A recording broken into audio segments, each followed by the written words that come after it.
बहुत बहुत स्वागत है आपका हमारे YouTube चैनल में। और आज हम आपके बीच उपस्थित हैं इतिहास के साथ। भारत का इतिहास जितना प्राचीन है, जितना गौरवशाली है, उतना ही विविधताओं से भरा हुआ है।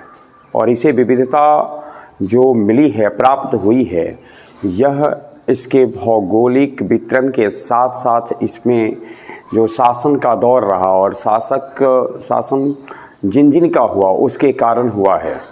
भारत के इतिहास का अध्ययन करने के लिए हम प्राचीन भारत का इतिहास, मध्य भारत का इतिहास और आधुनिक भारत के इतिहास में वर्गीकृत करके देखते हैं। आज हम खास टॉपिक, आधुनिक भारत के इतिहास के खास टॉपिक के साथ उपस्थित हैं। Governor, British governor, governor general और वायसराय। तो आज इस कड़ी में हम आपको ये बताएंगे कि कौन से गवर्नर कब रहे, किस प्रकार से रहे। हम सब जानते हैं कि ईस्ट इंडिया कंपनी के आने के साथ ही भारत में कंपनी शासन की शुरुआत हुई और पहले कंपनी व्यापार करने के उद्देश्य से आई, फिर धीरे धीरे उन्होंने भारत की राजनीतिक गतिविधियों में हिस्सा लिया और फिर राजनीति को अपने हाथों में ले लिया, सत्ता अपने हाथों में ले लिया। तो जिस समय से वो भारत में कंपनी प्रवेश करती है, उसी समय से कंपनी को भारत में व्यापार ठीक से कर सके, इसके लिए उसकी एक बोर्ड का गठन, उसकी एक कमेटी का गठन हुआ। बोर्ड ऑफ डायरेक्टर्स होते थे जो उसको करते थे, और उस बोर्ड ऑफ डायरेक्टर के जो हेड होते थे वो गवर्नर कहलाते थे। लेकिन उनका कुछ विशेष भारत के अंदरूनी मामलों में, अंदरूनी गतिविधियों में विशेष हिस्सेदारी नहीं रही, उन्होंने विशेष मतलब नहीं रखा। इसलिए इतिहासकारों ने और इतिहास ने उन पर ज़्यादा रोशनी भी नहीं डाली। तो हम जानते हैं कि जब से उन्होंने भारत में इंटरफेयर करना शुरू किया और तब इतिहासकारों की भी उस पर नज़र पड़ गई। अब जब से इंटरफेयर किया उस वर्ष को अगर हम गौर करना शुरू करें तो वर्ष आता है पलासी का युद्ध का वर्ष, 1757 ईस्वी का वर्ष, और पलासी के मैदान में सिराजुद्दौला की हार होती है। बंगाल के उन दिनों बंगाल प्रेसिडेंसी, अर्थात कंपनी जो भारत में 3 प्रेसिडेंसी का निर्माण की थी, बंगाल प्रेसिडेंसी, चेन्नई प्रेसिडेंसी और मुंबई प्रेसिडेंसी, तो उसमें से बंगाल प्रेसिडेंसी के गवर्नर थे क्लाइव। और क्लाइव के बाद से सफ़र की शुरुआत होती है, क्योंकि उसमें उनकी जीत मिलती है। क्लाइव को, सिराजुद्दौला को 1757 ईस्वी में पलासी के मैदान में हरा पाने में सफल होता है। तो ध्यान में रखना है, भारतीय इतिहास में 1757 ईस्वी का वर्ष विशेष वर्ष रहा, जहां कहा जाता है भिलंगना नदी के किनारे पलासी में ब्रिटिश ईस्ट इंडिया कंपनी कहले या ब्रिटिश शासन की नींव परी, बीजारोपण हुआ। तो हम वहाँ से शुरू करते हैं। बंगाल का गवर्नर एक खंड में देखेंगे। आज हम केवल आपको काल बताएंगे और उनके क्रम बताएंगे। काल और क्रम के साथ हैं। क्लाइव पहले थे 1757 से 60 ईस्वी, फिर इनका दूसरा टर्म आता है 1765 से 1767 ईस्वी। क्लाइव के बाद हॉलवेल आए। हॉलवेल का काल 1760 ज़्यादा बड़ा नहीं रहा, और हॉलवेल के बाद बैंसी टाट 1760 से 1765। फिर यहाँ देखिए 1765 से 67 क्लाइव का ही था, अर्थात चौथे के रूप में क्लाइव आते हैं। फिर कार्टियर हैं 1769 से 72, वारेन हेस्टिंग्स 1772 से 74। खास बात है, वारेन हेस्टिंग्स 1772 से 74 हैं, लेकिन यहाँ एक बहुत निर्णायक वर्ष आता है 1773 ईस्वी। 1773 ईस्वी में रेगुलेटिंग एक्ट आता है, और तब बंगाल के गवर्नर को तीनों ही प्रेसिडेंसियों का हेड बना दिया जाता है और उसे कहा जाता है बंगाल का गवर्नर जनरल। तो ख्याल में रखना है हमें, वारेन हेस्टिंग्स बंगाल का अंतिम गवर्नर। 1773 ईस्वी, 1773 ईस्वी के रेगुलेटिंग एक्ट के तहत बंगाल का अंतिम गवर्नर होता है वारेन हेस्टिंग्स, और बंगाल का प्रथम गवर्नर जनरल होता है। तो बंगाल का अंतिम गवर्नर हेस्टिंग्स, प्रथम गवर्नर जनरल हेस्टिंग्स। 1774 से 1785 में तक इन्होंने बंगाल का गवर्नर जनरल के रूप में कार्यकाल अपना बिताया, और 1772 से 74 तक इन्होंने बंगाल के गवर्नर के रूप में कार्यकाल बिताया। कार्यकाल में खासियत क्या रही, इसकी चर्चा हम बारी बारी से जब इनके बारे में जानेंगे तो बताएंगे। फिलहाल हम देखते हैं बंगाल का गवर्नर जनरल में कॉर्नवालिस, हेस्टिंग्स के बाद दूसरे आते हैं कॉर्नवालिस, कॉर्नवालिस के बाद आते हैं जॉन सोर, जॉन सोर के बाद आते हैं वेलेजली, वेलेजली के बाद आते हैं जॉर्ज बेलो। क्रम काल देख लें, कॉर्नवालिस का काल 86 से 93, जॉन सोर का 93 से 98, वेलेजली का 1798 से 1805, जॉर्ज बार्लो का 1805 से 1807, हेस्टिंग्स का 1807 से 1813, एमहर्स्ट का 1823 से 1828, विलियम बेंटिक का 1828 से 33। फिर यहाँ देखना है 33 ईस्वी, 1833 ईस्वी में चार्टर एक्ट के तहत, 1833 के चार्टर के तहत क्या होता है कि बंगाल के गवर्नर जनरल को अब कहा गया कि अब आप भारत के गवर्नर जनरल हो गए। तो 1773 1833, 1773 से पूर्व बंगाल का गवर्नर, 1773 से लेकर 1833 ईस्वी तक बंगाल का गवर्नर जनरल, और अब 1833 से आगे भारत का गवर्नर जनरल। भारत का गवर्नर जनरल जो पहला बनता है वह बंगाल का अंतिम गवर्नर जनरल था कौन? William Bentinck. भारत बंगाल के गवर्नर जनरल को भारत के गवर्नर जनरल के रूप में कब से जाना जाने लगा? 1833 ईस्वी में। 1833 के चार्टर एक्ट के द्वारा बंगाल के गवर्नर जनरल को भारत का गवर्नर जनरल कहा जाने लगा। विलियम बेंटिक प्रथम भारत के गवर्नर जनरल बने 1833 से 35 तक।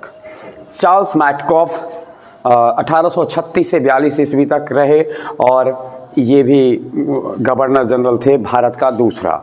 एलन बरो का काल 1842 से 1844 था। हार्डिंग का काल 1844 से 1848 था। डलहौजी 1848 से 1856 ईस्वी तक रहे।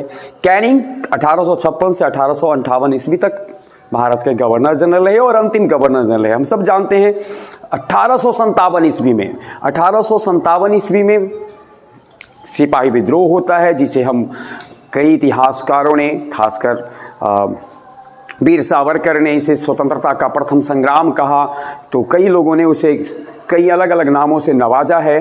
परंतु उसके कारण एक घटना घटती है कि भारत का जो गवर्नर जनरल होता है वह पद खत्म हो जाता है और कंपनी शासन का भारत में अंत हो जाता है और वो सीधा सत्ता ब्रिटिश क्राउन के हाथों में, ब्रिटिश सम्राट के पास चला जाता है। और इसके बाद 1858 ईस्वी में खास विधेयक आता है। विधेयक के बाद भारत का गवर्नर जनरल भारत का वायसराय कहलाने लगता है। तो विशेष बात ध्यान में हमें रखना है, 1773 से 1833, 1833 से अगला टर्म आता है 1858। ध्यान में रखना है 1773 से पहले हर प्रेसिडेंसी के अपने अपने गवर्नर। 1773 से 1833 के बीच में बंगाल का गवर्नर जनरल। 1833 से 1858 तक बंगाल का गवर्नर जनरल खत्म, भारत का गवर्नर जनरल। और 1858 से 1947 तक कैनिंग के समय में 1857 की क्रांति हुई थी और उसके बाद क्रांति के बाद सीधा भारत का जो शासन था उसे कंपनी के हाथों से ले लिया गया और उसे ब्रिटिश क्राउन ने अपने हाथों में ले लिया। ब्रिटिश क्राउन ने जब अपने हाथों में शासन लिया तो उसके बाद जो उनके प्रतिनिधि थे वो अब गवर्नर जनरल ही कहलाएंगे, अब वायसराय कहलाएंगे। और उसके बाद एक विशेष पद सृजित किया गया भारत सचिव के नाम से। तो उसके बाद से सचिव हो गए, संसद प्रतिनिधि होते थे, और वायसराय हो गए जो कि सम्राट के महारानी के प्रतिनिधि होते थे। उस क्रम को अगर हम देखें तो कैनिंग पहले वायसराय बने और महारानी विक्टोरिया के प्रतिनिधि थे ये।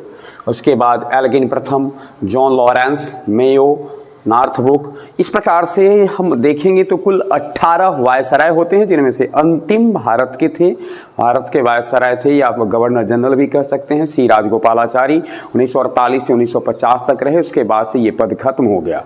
जो 18 रहे उनमें इस प्रकार हैं: कैनिंग 1858 से 62, एल्गिन प्रथम 62 से 63, जॉन लॉरेंस 1864 से 1869, मेयो 1869 से 1872, नॉर्थब्रुक 1872 से 1876, लीटन 1876 से 1880, रीपन 1880 से 1884, डफरिन 1884 से 1888, लैंसडाउन 1888 से 1894 के वे, एल्गिन द्वितीय 1894 से 1899, इसके बाद हम देखेंगे कर्जन 1899 से 1905, मिंटो द्वितीय 1905 से 1910, हार्डिंग द्वितीय 1910 से 1916, चैम्सफोर्ड 1916 से 1921, रीडिंग 1921 से 1926, इरविन 1926 से 1931, बिलिंगटन 1931 से 1936, लिनलिंथगो 1936 से 1944, बेबल 1944 से 1947 और माउंटबेटन जिनके समय में हमारे देश को आज़ादी मिली थी 1947 से 1948, सिराज गोपालाचारी प्रथम और अंतिम दोनों कहले, प्रथम भारतीय गवर्नर जनरल, अंतिम भारतीय गवर्नर जनरल 1948 से 1950 ईस्वी तक रहा। देश में संविधान लागू होने के पश्चात इस पद को खत्म कर दिया गया क्योंकि उसके बाद भारत में विधि का शासन हो गया, भारत स्वतंत्र हो चुका था, भारत एक गणतंत्रात्मक देश बन चुका था, इसलिए ब्रिटिश क्राउन के शासन को समाप्त कर दिया गया। इस कड़ी में हमने देखा इनका कार्यकाल क्या था, चाहे वो बंगाल के गवर्नर हो, बंगाल के गवर्नर जनरल हो, भारत के गवर्नर जनरल हो, भारत के वायसराय हो, हम बारी बारी से इनके कार्यकाल में कौन कौन सी प्रमुख घटनाएं घटी और इनका जो कार्यकाल था इनके द्वारा कौन कौन से काम किए गए जिससे किए जाने जाते हैं, इसकी चर्चा आगे करते रहेंगे। एक नज़र डालते चलते हैं। ध्यान में रखना हमें 1757 ईस्वी से 1773 ईस्वी, 1757 से 1773 ये खास वर्ष रहा 1757 से 73, जिसमें कि बंगाल के गवर्नर की प्रधानता रही। 1773 में रेगुलेटिंग एक्ट आया और 1774 ईस्वी से लेकर के 1833 ईस्वी तक बंगाल के गवर्नर को कहा जाने लगा बंगाल का गवर्नर जनरल। 1833 का चार्टर आया, 1833 से 1858 ईस्वी तक को कहा जो शासक थे वो कहलाते थे भारत के गवर्नर जनरल, और 1858 से लेकर के 1947 तक कहलाए वायसराय। इस बीच में 1857 की क्रांति आई। प्रथम अगर यहाँ से शुरू करें, क्लाइव, यहाँ पर देखें तो वारेन हेस्टिंग्स 1774 में वारेन हेस्टिंग्स। तो इस प्रकार से अगर हमसे पूछा जाए बंगाल का प्रथम गवर्नर जनरल वारेन हेस्टिंग्स, यहाँ थे विलियम बेंटिक। योजक पर कौन कौन थे, यहाँ वारेन हेस्टिंग्स, यहाँ क्लाइव, यहाँ विलियम बेंटिक, यहाँ पर थे कैनिंग और यहाँ थे माउंटबेटन। तो इस प्रकार से कैनिंग को आप कह सकते हैं, इस जगह पर लिख दीजिए भारत का गवर्नर जनरल, इधर ये 1700 बंगाल का गवर्नर जनरल, भारत का अंतिम प्रथम गवर्नर जनरल 1833 ईस्वी में बेंटिक हैं और अंतिम गवर्नर जनरल कैनिंग हैं। भारत का प्रथम वायसराय कैनिंग है और अंतिम वायसराय माउंटबेटन है।